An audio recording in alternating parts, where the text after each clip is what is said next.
I'm actually gonna have to start off this review with a small confession, that at first I was a bit reluctant to try out Witcher 3. Not because I had any good reason not to want to try it, I had just never gotten around to playing it.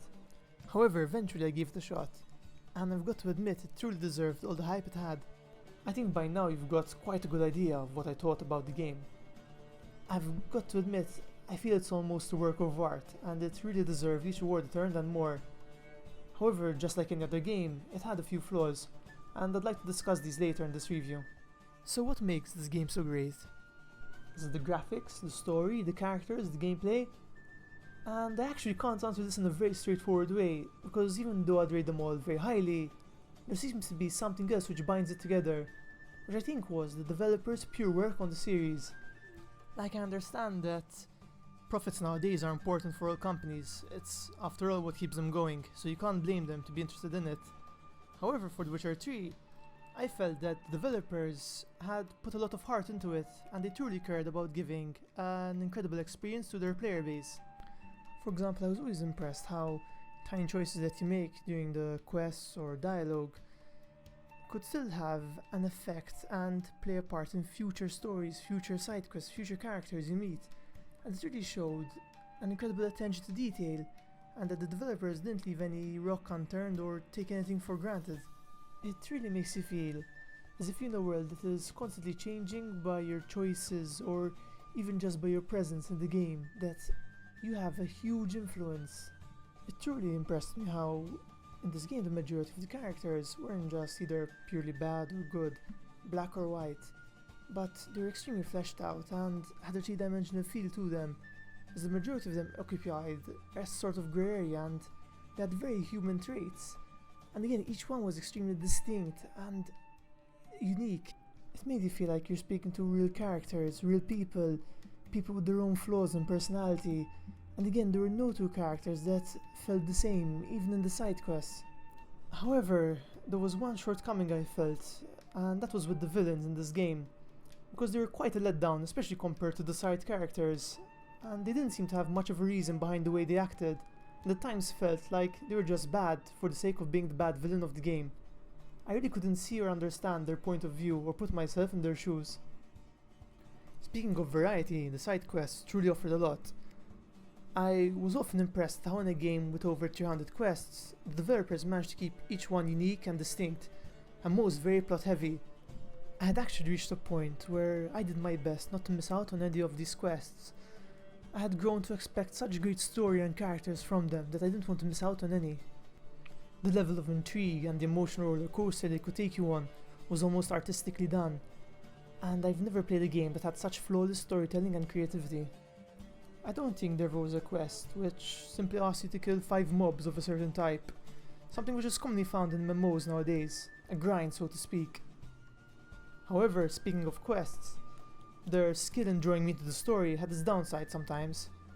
There were points in the story, especially in the main one, where I was so drawn into it that I just want to continue it and progress, yet that seemed to add some mobs which would just attack you during the instance. And though I understand that this would offer variety to avoid the monotonous gameplay, I felt that they could be better placed at times, especially when they didn't add much relevance to the actual plot. Also, if you'd want a break from the side questing, I think this game offers some of the best side activities you can do. For example, there's the horse racing, you can take part in fistfight tournaments, and there's also a card game called Gwent. Now Gwent is by far one of the most addictive card games I've ever played. And what's really nice about it is that it's both very simple to pick up onto it and understand the rules, it's quite easy, and yet there's quite a steep learning curve where eventually you can be very good, you'll understand the amount of depth there is to it. Just for example, it's basically played with 3 rounds, and sometimes it's in your favor to lose, for example, the second round, so your opponent plays his best cards, you get rid of your bad ones, and this increases your odds of winning the third one, since it's the best out of 3. I used to be so addicted to it. I ended up that when finding a new village or something, I'd always look for either a blacksmith or a merchant, just in the hope that I can play against them and hopefully win a card from them for my deck. Regarding the music, I think they made a really terrific job on it. The number of times I'd just stay at the startup screen waiting for the main theme, or the song in the Blood and Wine expansion, I've personally lost count. Also I had a personal favourite one. It was played during the horse racing. It was so upbeat and lively, and it really added a great vibe to it. Also for the emotional scenes and background conversations, I think they really picked and matched the background music well, that they never felt forced or stood out too much, but they managed to fit really well with the scene, and they would be in the background, not at the forefront. One last point before going into spoilers. The gameplay and actual fighting offers one much choice, whether they'd want to use a magic build, for example with the Witcher signs, or into a glass cannon build, or maybe something with a more tankier approach. And again, they really did a superb job on making incredible variety in the mobs, the monsters, each one having a different pattern of attack, a different weakness, or maybe a different way to approach them. But I think to truly get the most of this, you honestly have to try it on one of the harder difficulties, say Death March, because it still remains very doable at this difficulty, yet you can't approach the enemies with spamming a button or just using the same attack. There's more thought and strategy behind it, otherwise you're gonna get killed. And I think this allows you to appreciate it more. It gives you a bigger kick when you succeed, and it almost reaches a point where I felt that it's a beautiful dance with your opponents where you dodge and roll through them and getting hits when possible, which really felt Witcher-like. Okay, spoiler time now, so I'll give you a few seconds for those who want to close this video. Let's start from the bad part, so we can eventually end this on a good note. So Ciri, now I understand she's a very important character to the story, but I still felt that the sequences in the game where you play as her while someone recalls their memory were unnecessary.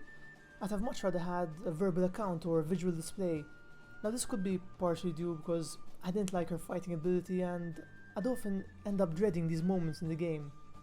However, at the same time, I can see why they'd want you to play as her, so you can build a stronger connection with this character. Another complaint I had were the boss fights. They just didn't have the epic feel I was looking for. Maybe because I'm used to the boss fights in games such as Dark Souls, but these felt easy compared even to the normal mobs on Death March, and instead of being a threat, they just have a lot of health as they repeat the same sequence over and over and again. And I in turn would also use my own sequence of attack, quen, etc. And I found this to be so boring. Again, I understand this could partially be due to the fact that I didn't like the White Hunt's characters that much. I found them lacking depth, and in turn, it might make me appreciate their boss fights less. But I think personally that if they focus less on them wanting Ciri because she's powerful and just wanted to get her powers for themselves, if they focused more on a race whose world is dying and they were desperate to kidnap her just to save their world, it would give it more of a three-dimensional feel, and at the same time, you could understand their personal desperation and sympathize with them better, and maybe even feel a partial guilt when you defeat them, because who's to blame them for wanting to save their own world? I just think this would have added a lot more emotional depth to the boss fights. In fact, I almost felt that some of the bosses at the end of Witcher contracts were so much more satisfying, both in difficulty and in story, because there was a really appropriate build-up as you slowly find clues and piece the puzzle together. You'd also sometimes have really tough decisions. For example, in one of the contracts, there's a hunter who unknowingly turns into a werewolf, and he ends up killing his wife because his sister-in-law leads her to him. And once you learn that she tricked him, you can't blame him that he'd want to slay her. And you're faced with that decision of should you allow him to do so because it's justified, or should your Witcher duties come first and you protect the technical villain from the monster. These questions are also raised in many of the Succubi contracts, where these monsters never attempt to kill people, and they only resort to it when they themselves are attacked. And I think this really brings up the personal choice of whether you want to be a Witcher, or retain your humanity to a certain degree, questions which I think story-wise also plague Geralt a lot, and thus I found it to be so fitting and immersive for the story. Another character who I felt was dealt with badly was Dijkstra, and he was by far one of my favourite characters in the game. I loved his scheming, his intelligence, his careful evaluation of situations and people, how everything seemed to be a game of chess for him as he pushed things to favour him better. And thus his sudden turn on Vernon and the others seemed so out of place, like there was some subplot that I've liked to work on but didn't, because of time constraints or something. I just couldn't see how someone as smart and careful as Dijkstra would even try or think of fighting with some of the best fighters in the Northern Kingdom plus the Witcher. It just really left me with an empty feeling seeing one of my favourite characters written off that way. On a lesser note, I also wish Radovic's madness was explained better, because in The Witcher 2 he seemed fine, and the onset of his madness in Witcher 3 seemed quite sudden, and I'd have liked a bit more backstory to it. Positives now. So, terrific characters, where to start from? The Bloody Baron, superbly written. At first you hate him, and you slowly start to sympathize with him, as you see the more human aspect of his suddenly unfold in front of you. Again, Dijkstra, the Crones, Philippa, Dandelion, Lambert. I'd always enjoy when they talk about their backstory. I'd honestly never pass on an opportunity to learn more. There are also types of monsters that I've grown to have a soft spot for example the trolls and godlings. In fact, whenever I'd be doing a quest and I see a rock troll, I'd always end up having such a huge smile on my face, cause I'd know that some of the best and funniest conversations were approaching. I could keep praising the graphics, the gameplay, etc., but I think I've covered it before to a certain degree, and I'd basically be stating the obvious that they're both very good. Now, this review doesn't include DLC, which I felt upped its game quite a bit and improved on both aspects, so I'd like to cover the DLC separately in another review. As a final score, I'd personally give the gameplay an 8.5, the graphics a 9, and the story a 9, which results in an average of 8.8.